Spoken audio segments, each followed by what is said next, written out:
Ensembling is nothing but the technique to combine several individual predictive models to come up with a final predictive model. So, in the example which we discussed, M1 to Mn were individual models which were giving predictions 1 to prediction n respectively, and we combined them to come up with a single model. Now, the question is, how do we do this combination? And there are several techniques to do this, and this is where the art of ensembling comes into picture. So let's start by understanding some of these basic techniques. And in order to understand them, the example which I'll be using is the Titanic survival example, where we had details about individual passengers who were traveling on Titanic, and we had to predict which customer would survive the Titanic tragedy. So let's start this process. So let's say we have three models, M1, M2, and M3, which are based on different techniques. So M1 could be based on a logistic regression, M2 could be based on k nearest neighbors, and so on and so forth. So let's say there are these three models which are giving us three different outcomes. So this table shows you different outcomes from each of these two models. So what this means is model 1 says that the passenger with passenger ID 1 did not survive the Titanic tragedy, whereas model 2 says he or she survived, and model 3 again says that the passenger did not survive. So let's say these three models have their individual predictions and we want to combine them to come up with final prediction. So how do you do that? Well, the simplest technique is to just take final outcomes from each of these models and take the maximum voting of each of them. So what do I mean by maximum voting?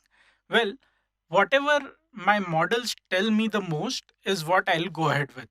So going back to the car analogy, if I want to choose between, let's say, model A and model B, if multiple people are recommending me model A over model B, I'll go with model A. So the same rule applies here.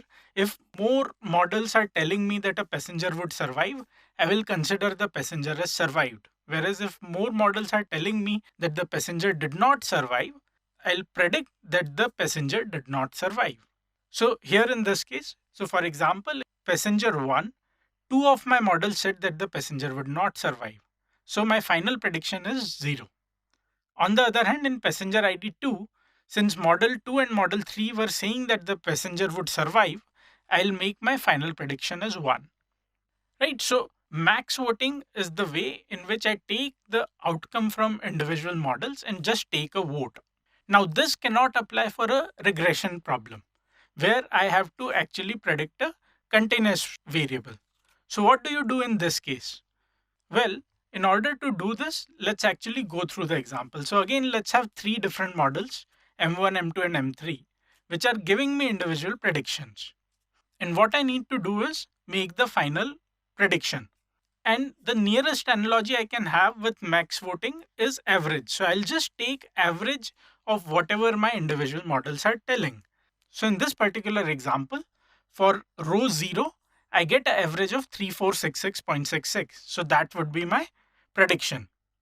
Now, if you think about it, what I'm doing is I'm not taking into consideration the accuracy of individual models. I'm giving each of these models equal weight, which is not a very prudent strategy. Because if I know that a model is performing better, I would want to give it higher weightage.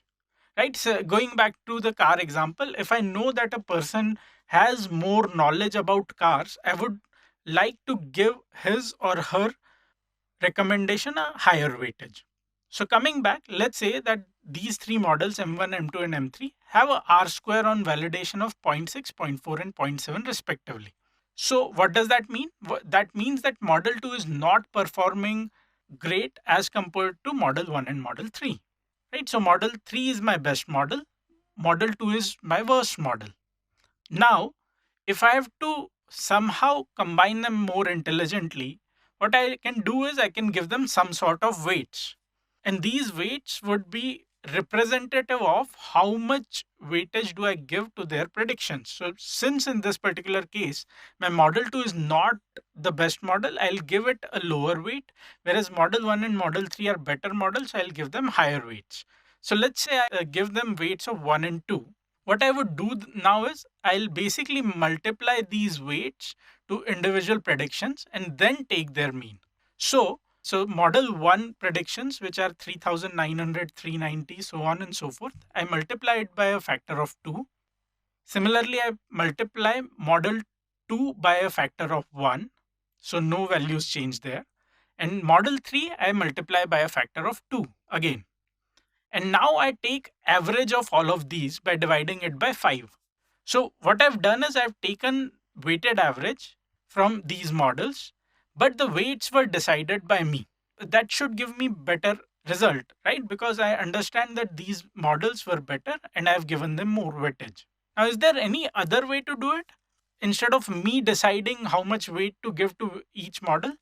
And that is where a rank averaging comes into play. So what I do is I give ranks to individual models. So a quick thing to remember over here is that I'm giving rank 1 to my worst performing model, right? So rank 1 is the model which performs the least, rank 2 is the next best model, and rank 3 is the next best model.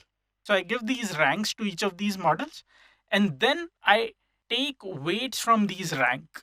So I basically sum up these ranks and divide each of these ranks by that total value. So my weight for model 2 comes down to 1 divided by 6, which is sum of the 3 ranks. Right. So similarly, I come up with weights for each of these models, and then I multiply those weights by individual models. So 3,900 gets multiplied by 0.33. Similarly, model 2 and model 3 are multiplied by 0.16 and 0.5 respectively.